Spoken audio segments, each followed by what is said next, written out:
The Young and the Restless spoilers next week, full November 10th to 14th, 2025.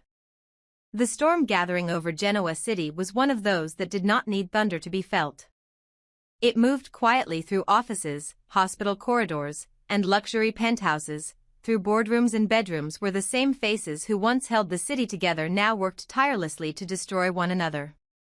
Mitch Bacall, better known to those who remembered his past as Matt Clark, had resurfaced in a way no one could have predicted.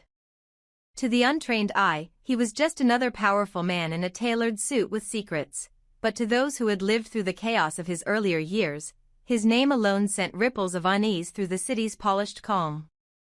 Mitch had returned with a mission, and this time, it wasn't personal vengeance, it was a strategy, a chess game designed to dismantle the Newmans from within.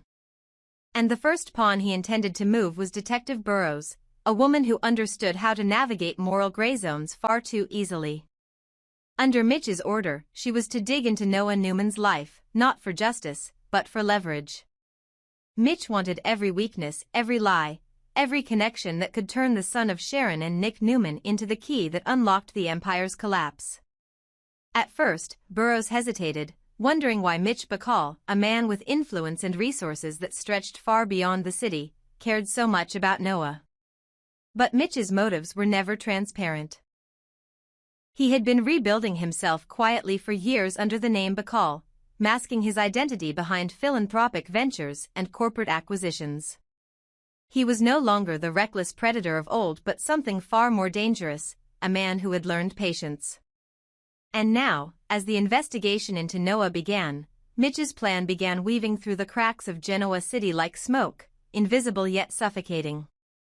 Every phone call Burrows made, every document she uncovered, brought him closer to understanding what had really happened the night Noah's car went off the cliff, and who had been there to pull him from the wreck. While Mitch moved his pieces in silence, Holden Novak was making mistakes of his own. In his attempt to protect Claire Newman from the truth, he had created an even deeper fracture. Holden had never been comfortable with deceit, yet his relationship with Claire had become a minefield of omissions and half-truths. He had been involved in something that tied back to Mitch's old operations, something that could destroy both of them if revealed. Claire, desperate for transparency after months of confusion and betrayal, pressed him for answers. But Holden, afraid that the truth would connect her once again to Mitch in the web of lies surrounding him, chose to withhold the worst parts. What he didn't realize was that his silence would cost him everything. Claire had been through too much to tolerate another lie. The revelation that she wasn't Victoria's daughter had already shattered her identity, and now, the sense that Holden was protecting secrets of his own left her spiraling. Audra Charles, who had once been Holden's partner in a cover-up that stretched from Genoa City to Los Angeles, wasn't willing to stay quiet either. When she discovered that Holden had confided pieces of their story to Claire, her fury erupted. Audra had built her reputation on control, and Holden's confession jeopardized that. She confronted him, accusing him of betrayal, but Holden's response was simple: he had told Claire just enough to stop her from digging deeper. There were layers of truth that Audra herself had buried, things that could destroy more than reputations, they could ruin lives. And both of them knew that Mitch Bacall's name was at the center of it all. Meanwhile, Adam Newman was spiraling in a direction of his own. The youngest of Victor's sons had always been the most volatile, brilliant, calculating, and perpetually caught between ambition and self-destruction. The news that Kane Ashby might be heading toward financial collapse should have delighted him. It was poetic justice for a man who had once outmaneuvered him in business and humiliated him publicly. But instead of satisfaction, Adam felt only emptiness. Chelsea Lawson noticed it first. Her question, why he wasn't happier, cut through him with surgical precision. Because for Adam, victories no longer felt like triumphs. They felt like reminders of how far he had drifted from the version of himself he once believed he could become. Kane's downfall might have been another headline in the city's never-ending game of power, but for Adam, it was proof that Genoa City was still the same arena of betrayal and manipulation that had chewed him up and spat him out countless times before. While the Newman Empire faced internal fractures, another story unfolded under the glaring lights of Los Angeles. Sienna Bacall, the woman whose presence had reignited Noah's heart and complicated his entire existence, found herself pacing the sterile corridor of a hospital that had become her second home. Noah's injuries from the accident had not only left him physically weakened but emotionally vulnerable, and Sienna's visits were both his comfort and his undoing. She had promised herself she would stay away, that the chaos surrounding their secret affair would only lead to destruction, but promises meant nothing when guilt and love intertwined. That evening, when she entered Noah's room, the tension broke the way lightning splits the sky. Noah, pale but resolute, reassured her, pulling her close in a moment that defied reason, a desperate act of connection between two people who knew their time was borrowed. And in the cruel symmetry that defines every scandal, Nick Newman arrived just in time to see it. Nick stood frozen outside the glass door, the reflection of his own disappointment staring back at him as his son kissed a married woman.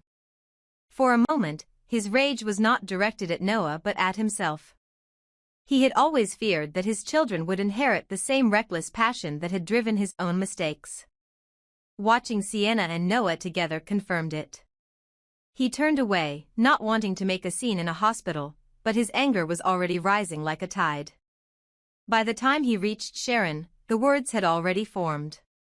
He told her what he had seen, unable to soften the blow.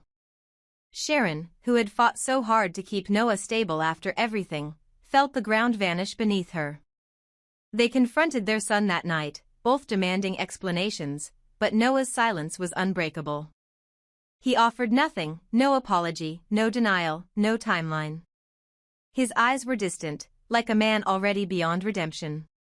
Sharon's fear deepened when she realized he wasn't afraid of exposure, he was protecting Sienna. The question neither of them dared to ask was the one that lingered unspoken between them: did Sienna's husband know? The answer came sooner than anyone expected.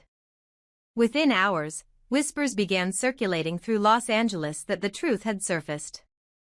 Sienna's husband had found out about the affair, and the consequences were about to reach across state lines.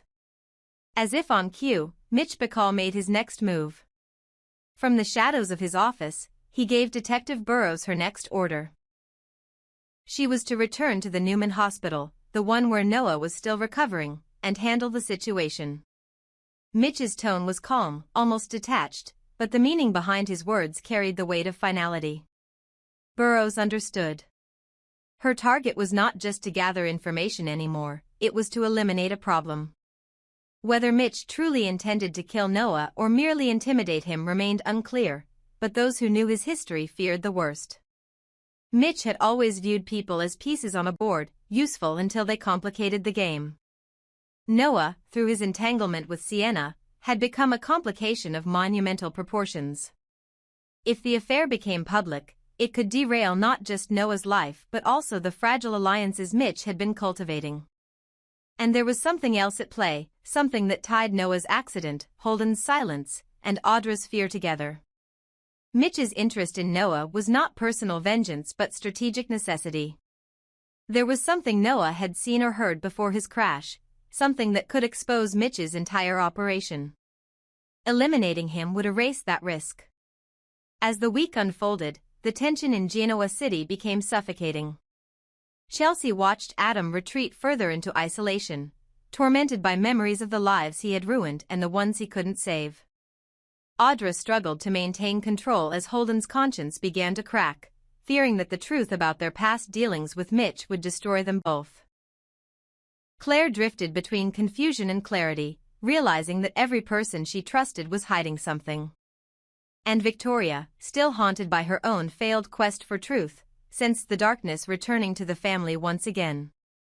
The stage was set for another Newman reckoning, one that spanned generations and continents. Mitch Bacall's hand reached further than anyone suspected, manipulating hearts as easily as he moved money. Detective Burrows prepared to follow her orders, unaware that the line between investigation and execution was about to blur beyond repair. Noah, still unaware of the full danger surrounding him, lay in a hospital bed believing that his greatest threat was heartbreak, not a bullet. And Sienna, torn between guilt and love, prepared to face consequences that neither her beauty nor her tears could erase. In the end, as the lights dimmed over Genoa City and the whispers grew into shouts, the truth became painfully clear: every secret had a price, and Mitch Bacall intended to collect them all. Whether he would succeed or not depended on who was willing to betray whom first. And as the week came to a close, one question lingered above all others, chilling and inevitable: was Mitch about to commit murder again, or was this merely another layer in a game that had no end? Los Angeles was quiet that morning, wrapped in the strange stillness that follows catastrophe. Inside the private wing of the hospital, Sharon Newman sat beside her son's bed, her fingers lightly resting on the white sheets as if her touch alone could keep him anchored to life. For days, she had lived between seconds, counting every breath Noah took, every twitch of his hand, every flicker of movement behind his closed eyes. And then, just when she thought she couldn't bear another minute of waiting, his eyelids fluttered open. The sight of her son awake brought Sharon a wave of joy so fierce it bordered on pain. It wasn't just relief, it was rebirth. But even as the doctors called it a miracle, a mother's intuition whispered that the real battle had just begun. Sharon could see it in Noah's distant stare, the shadow behind his exhaustion, something unsaid that clung to him even in recovery. There was more to the accident than anyone was telling her, and deep down, she knew it. Nick stood at the doorway, arms crossed, his expression hardened not by anger but by helplessness.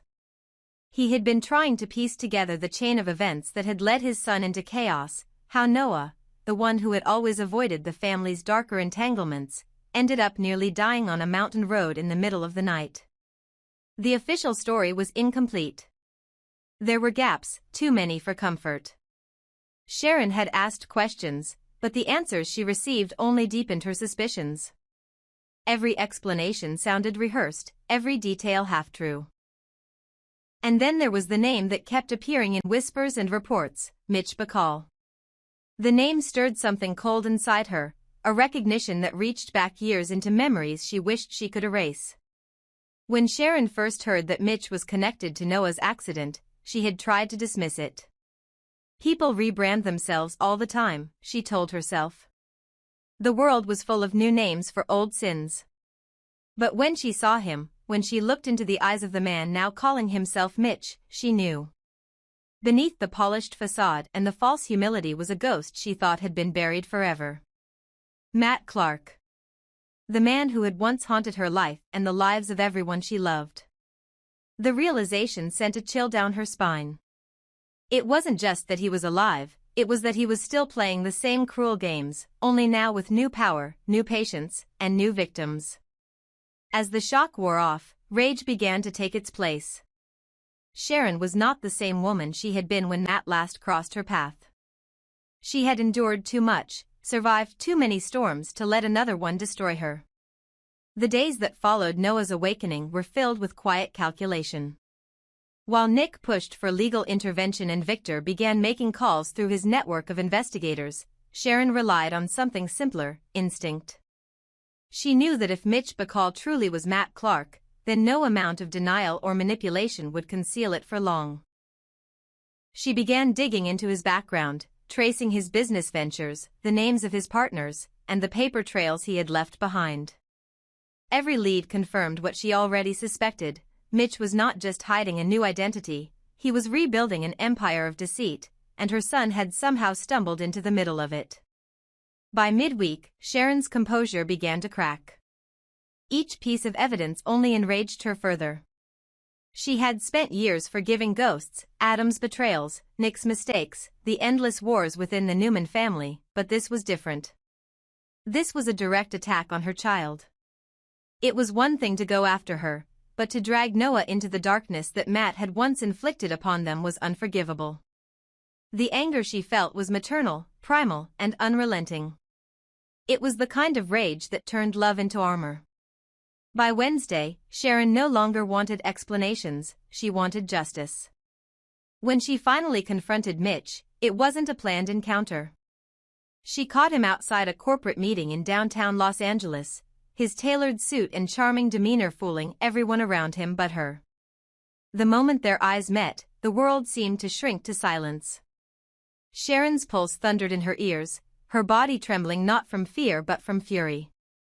He greeted her with the same smooth confidence that had once disarmed her, pretending not to recognize her anger, pretending not to recognize her at all. He insisted he was Mitch Bacall, a businessman with no ties to Genoa City, no connection to the past. But Sharon knew that tone, the slight smirk behind the denial, the practiced detachment. It was Matt Clark down to the marrow. Her voice rose, her words sharp enough to wound, accusing him of everything she had discovered. He remained calm, deflecting, until her persistence began to pierce his facade. That was when the threats began, not shouted, but whispered in tones too even to ignore. By the time their confrontation ended, both of them knew it was far from over. Sharon had declared war, and Mitch, or Matt, had silently accepted the challenge. In the aftermath, Sharon felt the familiar tremor of fear that came with confronting darkness, but this time it didn't control her, it fueled her. She had always been seen as the heart of the Newman family, the one who healed wounds and restored peace, but now she would become something else entirely. For Noah, she was willing to become the storm. Nick tried to dissuade her, warning that going up against a man like Mitch alone was dangerous, but Sharon had already decided. Too many men had underestimated her in the past, and she had survived them all. Matt Clark would be no exception. Back in Genoa City, the atmosphere was equally charged. The chaos in Los Angeles was sending ripples through the Newman family's empire. Billy Abbott's name began surfacing again, entangled in complications that mirrored the city's tension. Billy's life had become a battlefield of contradictions, success laced with self-destruction, love poisoned by guilt. His relationship with Sally Spectra, once fiery and passionate, had turned volatile, the kind of love that burned too hot to last.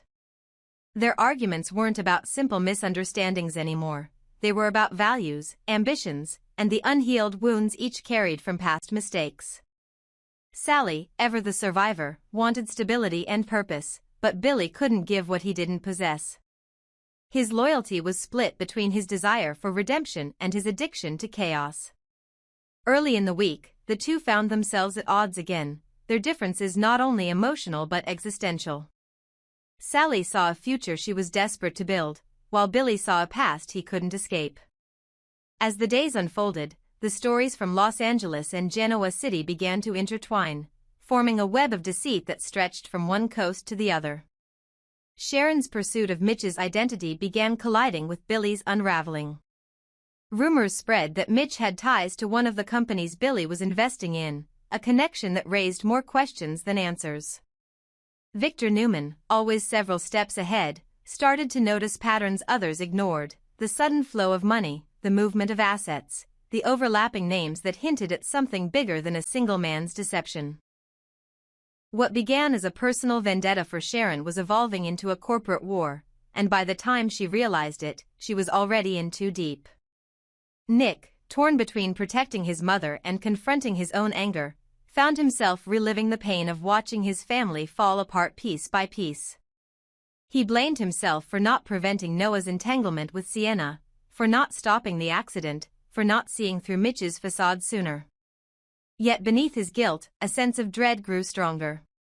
Mitch Bacall had power, influence, and a motive no one had yet uncovered. And if history had taught the Newmans anything, it was that Matt Clark never acted without an endgame. By the end of the week, Sharon's determination had turned into obsession.